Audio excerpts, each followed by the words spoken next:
Bismillahirrahmanirrahim. Assalamualaikum warahmatullahi wabarakatuh. Alhamdulillahirabbil alamin. Puji syukur kehadirat Allah Subhanahu wa taala.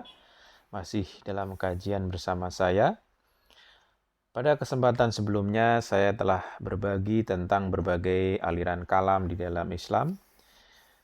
Pada kajian kali ini kita akan membahas kalam dalam pandangan Ibnu Taimiyah.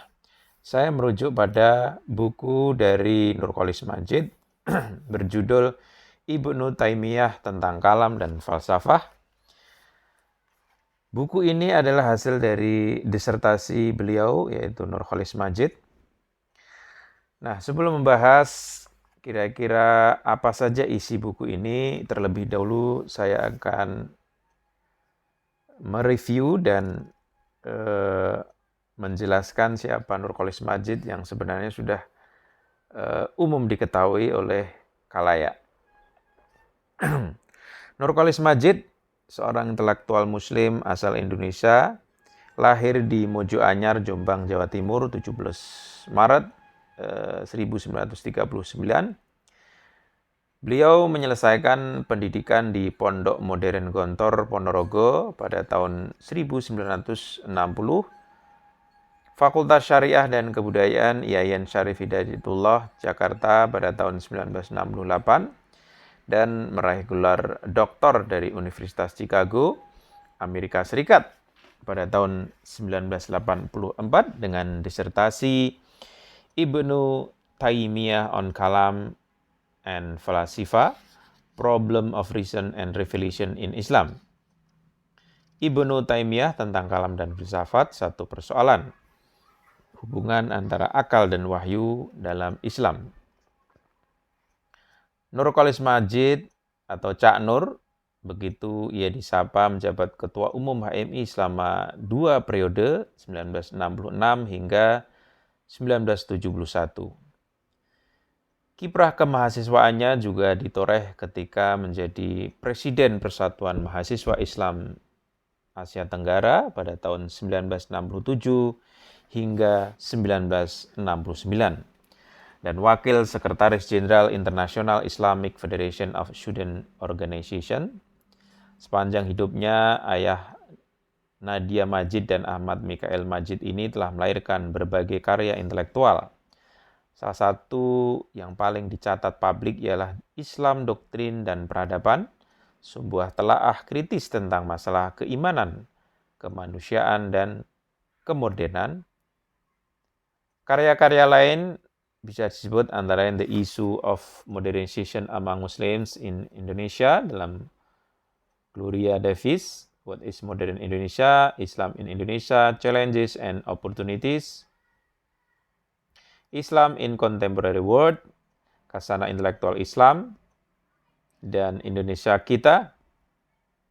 Sebagian pengakuan atas kiprah pemikirannya adalah pengakuan sebagai guru besar YIN Jakarta 1998 dan ahli peneliti utama LIPI pada tahun 1999.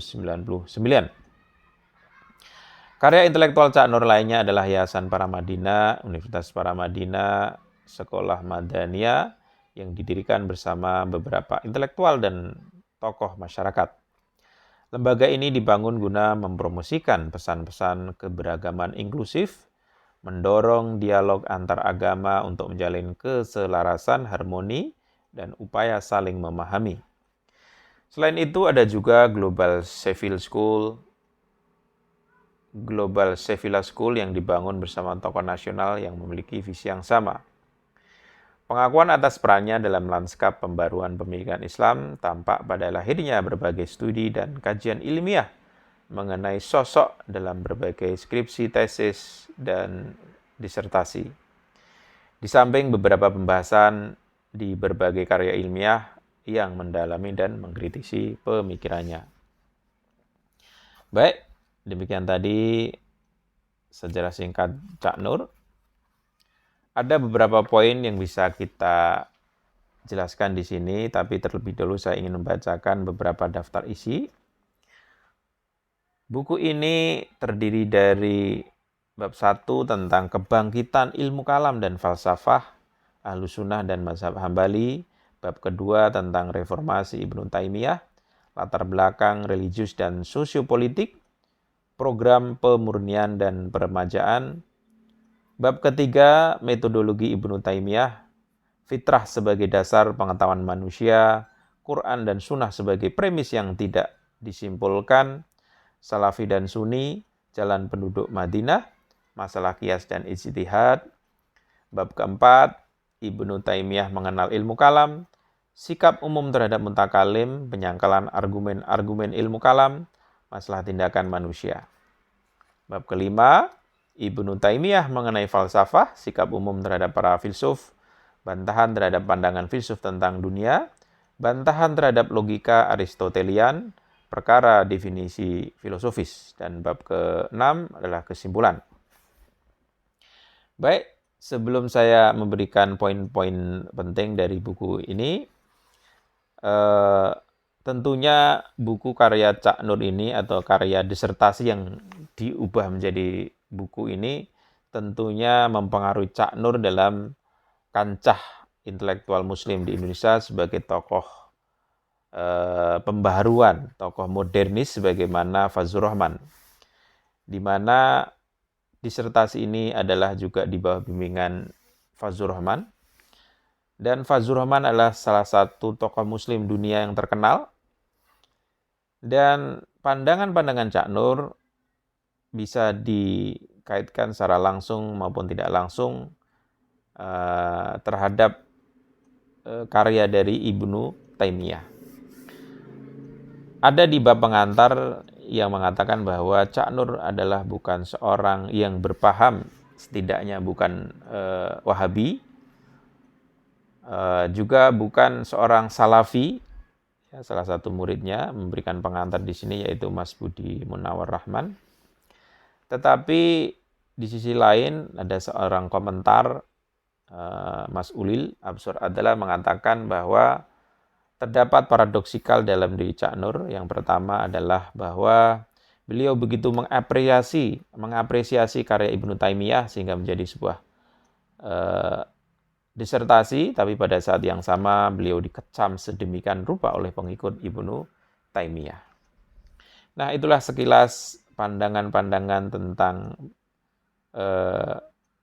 sosok dari Cak Nur, kenapa beliau menulis tentang Ibnu Taimiyah dan kenapa Cak Nur menjadi sosok seorang yang paradok. Dia begitu tekun mempelajari Ibnu Taimiyah, pada saat yang sama dia dikecam oleh para pengikut Ibnu Taimiyah. Baik, ada beberapa poin yang saya catat di sini, bahwa yang pertama banyak sekali komentar ataupun pendapat yang mengatakan bahwa Ibnu Taimiyah adalah seorang empirisisme, atau bisa dikatakan dalam konteks filsafat sebenarnya ada kesamaan-kesamaan atau kemiripan-kemiripan, tentunya tidak mutlak, kemiripan-kemiripan pandangan empirisisme di dalam konteks epistemologi. Dalam hal ini adalah epistemologi Islam. Di antaranya adalah sosok Iqbal, kemudian Said Sulaiman, Ali Syami Al-Nasyar memberikan komentar yang serupa. Saya kutip dari halaman 221, terlepas dari gencarnya ia mendorong penalaran analogis dan bukannya silogis, Ibnu Taimiyah tetap dianggap oleh salah seorang cendekiawan modern sebagai sangat Aristotelian. Namun epistemologinya yang didasarkan pada fitrah dan persepsi indera dipasangkan dengan penolakan sengitnya terhadap universal para filsuf telah membuat sejumlah cendekiawan menggolongkannya sebagai seorang empiris. Ini adalah pendapat dari Sayyid Sulaiman Nadvi dalam bukunya Is Muslim and Greek Scholars of Philosophy. Kemudian sosok Iqbal menyebut Ibnu Taimiyah sebagai penganjur induksi, metode pengamatan dan percobaan. Hal ini bisa kita lihat di dalam karya Iqbal Reconstruction halaman 129. Kemudian Al-Nashashar melihat pada Ibnu Taimiyah bukti bahwa di zaman pertengahan orang-orang Muslim adalah satu-satunya yang menyadari cacat-cacat serius dalam logika Yunani dan mengkritiknya dengan tepat jauh sebelum Roger Bacon dan Francis Bacon. Hal ini bisa dilihat dalam bukunya Jul Qoriyah Kata Pengantar Al-Suyuti yang ditulis oleh Ali Sami Al-Nashar. Jadi Sami Al-Nasyar ini menganggap bahwa Ibnu Taimiyah sudah terlebih dahulu mengkritik Aristoteles sebelumnya dibandingkan dengan Roger Bacon dan Francis Bacon yang datang belakangan. Juga Ibnu Taimiyah ya sebagai pendiri pertama sistem logika Mill dan pendahulu filsafat Hume dalam bukunya What Philosophy halaman 165. Artinya sebelum filsuf-filsuf modern barat berbicara tentang empirisme, ada yang menganggap Ibnu Taimiyah telah berbicara tentang paham epistemologi empirisme. Tentunya empirisme di sini adalah berkaitan dengan agama, yaitu Islam. Nah, pada intinya adalah bahwa Ibnu Taimiyah adalah sosok yang menganggap pengetahuan eksternal itu didapat dari katup-katup atau media dari indera manusia. Misalnya konsep mata, tidak bisa dikatakan ada konsep mata tanpa mata melihatnya. Kemudian tangan, kemudian lidah, kemudian kulit, pendengaran, konsep musik, nada, dan seterusnya tidak memiliki konsep sebelum orang mendengarkan satu suara atau satu nada. Begitu juga misalnya lidah sebelum merasakan, kita tidak memiliki konsep tentang cita rasa tertentu. Nah, semua pengetahuan itu berasal dari indera dan itu adalah satu anugerah dari Allah Subhanahu wa taala, dan hal tersebut juga berhubungan dengan ayat-ayat Al-Quran. Jadi menurut Ibnu Taimiyah, ayat-ayat Al-Quran itu adalah satu asas-asas agama yang harus kita terima begitu saja, sebagaimana ketika mata melihat satu warna, satu suara didengar oleh telinga kita, begitu jelasnya, sehingga tidak perlu adanya satu pemikiran. Sehingga ini masuk pada pemikiran Ibnu Taimiyah yang kedua, bahwa Al-Quran dan Sunnah adalah suatu yang bersifat a priori, yang bukan berasal dari kesimpulan manusia. Artinya bahwa sumber dari penalaran manusia itu harus dibimbing oleh Al-Quran dan Sunnah. Dan Sunnah itu sendiri menurut Ibnu Taimiyah merujuk pada golongan salaf. Golongan salaf yang dibedakan dengan golongan khalaf. Kalau salaf adalah golongan yang terdahulu. Nah, golongan yang terdahulu ini adalah sebagaimana yang diisyaratkan oleh Nabi sebagai golongan emas, masa keemasan Islam, di mana sumber kebenaran berasal dari Al-Quran dan Sunnah. Jadi sekali lagi menurut Ibnu Taimiyah, Al-Quran dan Sunnah secara spesifik pada sahabat tabi'in adalah golongan emas, dan seluruh penalaran harus disesuaikan atau dibimbing dari dua sumber tersebut. Nah, kemudian hal yang lain yang menarik adalah bahwa Ibnu Taimiyah percaya bahwa agama itu adalah sesuatu yang bersifat fitrah. Ya, agama adalah fitrah, sehingga kita memahami agama seperti halnya kita memahami sesuatu yang bersifat fitrah, yaitu agama adalah al-fitrah al-munazzalah. Agama adalah fitrah yang diturunkan, sebab fungsinya sebagai pendukung kecenderungan alami manusia menuju kebenaran dan realitas, seperti yang didektekan oleh fitrah yang secara alami kita miliki. Oleh karena itu, alami saja bila manusia menerima agama dan mempercayai pesan-pesan kenabian. Jadi, fitrah adalah metode dari Ibnu Taimiyah untuk memahami agama, mendapatkan kebenaran. Sementara kebenaran itu sendiri bukan hasil kesimpulan manusia, tetapi dari Allah Subhanahu wa Ta'ala di dalam Al-Quran dan Sunnah.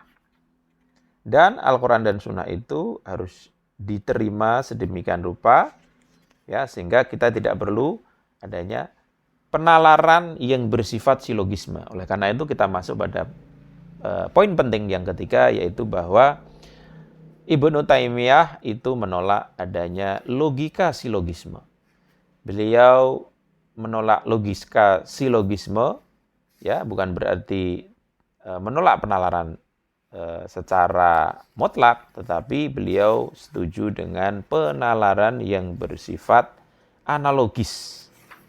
Ya, dia menolak silogisme karena itu adalah warisan dari Aristoteles dan bersifat Helenisme. Nah, silogisme itu sendiri adalah satu budaya cara berpikir yang menurut Ibnu Taimiyah membuat cara memahami agama tidak murni lagi, ya, sehingga menimbulkan kebingungan di antara mutakalim yang membuat mutakalim itu tidak memiliki satu kesepakatan tentang definisi-definisi yang mereka buat. Oleh karena itu di dalam pelajaran logika, ini poin yang selanjutnya, logika adalah sesuatu yang bersifat instingtual menurut Ibnu Taimiyah. Jadi para filsuf ketika berbicara tentang definisi sebenarnya adalah bukan menjelaskan tentang suatu sifat-sifat tertentu. Ya, sebenarnya kata-kata hakiki dan majazi itu adalah sesuatu yang menurut Ibnu Taimiyah adalah sesuatu yang bersifat bid'ah. Oleh karena itu, tidak perlu definisi, kesepakatan definisi, karena kita memahami kebenaran itu berdasarkan gharizah, berdasarkan intuisi yang ditanamkan oleh Allah Subhanahu wa Ta'ala di dalam setiap diri manusia. Nah, oleh karena itu, ya, Ibnu Taimiyah sekali lagi menolak adanya logika silogisme dan juga cara mutakalim atau ahli kalam menafsirkan ayat-ayat Al-Quran dengan cara ditakwil, karena cara ditakwil itu tidak akan mendapatkan satu makna yang asli, yang murni dari ayat-ayat yang bersifat dohiriyah. Nah, ini pada poin selanjutnya, artinya Ibnu Taimiyah meyakini bahwa cara terbaik memahami Al-Quran dan Sunnah adalah memahami secara dohiriyah. Seperti halnya para pengikut Hambali, Ibnu Taimiyah nampaknya merupakan penafsir harfiah yang ngotot. Penentangan tegasnya terhadap metode-metode takwil memperkuat kesan tersebut. Bagi Ibnu Taimiyah, agama Islam hanyalah apa yang telah diajarkan Allah dan Nabi-Nya dengan contoh-contoh penerapan dalam sunnah. Penambahan ataupun pengurangan apapun dari fakta-fakta itu adalah bid'ah yang tercela. Yang paling banyak menghasilkan bid'ah adalah campur tangan rasional bebas terhadap asas-asas agama, semisal konsep takwil, tafsir metaforis, ataupun simbolis. Ibnu Taimiyah menyarankan untuk memahami agama dengan cara menerima saja pesannya dan mempercayai makna harfiah apapun yang tersirat dalam ekspresi-ekspresinya. Ia mengawali dengan asas bahwa Allah tahu lebih baik daripada manusia, tahu lebih baik tentang bagaimana mengekspresikan kebenaran. Kata-kata ilahi dalam teks-teks suci harus dipahami tepat seperti apa adanya. Langsungnya pemahaman sebuah kata muncul dalam benak harus dianggap sebagai indikasi pemahaman sahih benak terhadap kata tersebut. Menurut salah satu diktum usul fikih Syafi'i yang juga dikagumi Ibnu Taimiyah, kemunculan persepsi secara langsung adalah tanda kebenaran. Al-mubadarat, al-faham, a'lamat al-haqiqah. Yang bertentangan dengan diktum itu adalah takwil apapun yang diajukan oleh para filsuf yang sebagai akibatnya selalu berbentuk tafsir yang mengada-ada, yaitu at-tafsir al-ba'id. Kemudian poin yang selanjutnya bahwa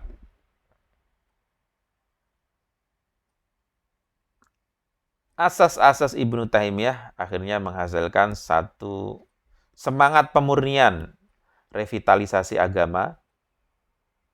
Kita bisa lihat bahwa bantahan sengitnya terhadap ilmu kalam dan falsafah adalah dimaksudkan untuk membersihkan sistem pemikiran agama, mengembalikan Islam keagungannya yang asli, simpel dan murni. Seorang cendekiawan modern mengamati bahwa Islam dikatakan sebagai ideologi paling sederhana dan paling berdaya di dunia ini. Nampaknya, ya, ini menurut Cak Nur ini, Ibnu Taimiyah tampaknya menyadari bahwa kekuatan Islam terletak pada kesederhanaannya. Jadi poin ini adalah bahwa Ibnu Taimiyah sangat menentang adanya kalam, menentang adanya filsafat, menentang adanya sufi.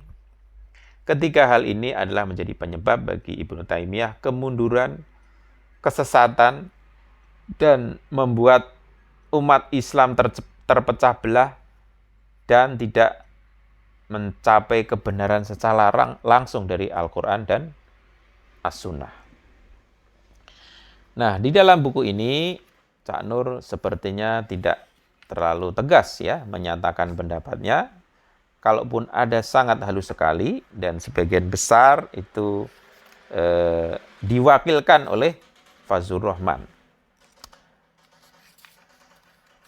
Adapun hal-hal yang menurut Cak Nur itu penting, bahwa semangat gerakan Ibnu Taimiyah itu mengilhami gerakan Wahabi di berbagai negara Muslim, sehingga negara itu meluncurkan program reformasi bagi masyarakat. Kata Cak Nur mengutip dari Fazlur Rahman, dalam dunia yang penuh kontradiksi, warisan Ibnu Taimiyah tidak lepas dari dipersepsikan secara kontradiktif. Walaupun semasa hidup ia melawan kebiasaan populer untuk mengeramatkan makam wali, makam Ibnu Taimiyah di Damaskus justru dikeramatkan oleh orang-orang Muslim sebagai makam seorang wali. Bila kita tengok ironi secara lebih positif, pengeramatan semacam ini mungkin menandakan kebutuhan manusia modern akan panduan spiritual. Ibnu Taimiyah yang dipahami hanya secara separuh-paruh dan dangkal hanya akan memperbesar kebutuhan ini karena kesan kuat literalismenya dan orientasinya yang keras dan berlandaskan jurisprudensi. Ini hal catatan yang menarik. Di dalam bukunya Thomas Michel, Ibnu Taimiyah Sharh on the Futu al-Ghaib of Abdul Qadir Jilani, beliau kutip, Ibnu Taimiyah adalah anggota Tarekat Qadiri atau Ordo Sufi yang pendiriannya kebetulan penganut Hambali. Ia ingin menerapkan asas ijtihad kepada tasawuf, jalur spiritualisme Islam. Ia bahkan dianggap perintis neo-sufisme yang akan menghentikan sinkretisme heterodoks sebagian besar praktek tarekat dan menempatkan mereka di bawah intelektualisme Islam berdasarkan intelektualis Islam yang kuat.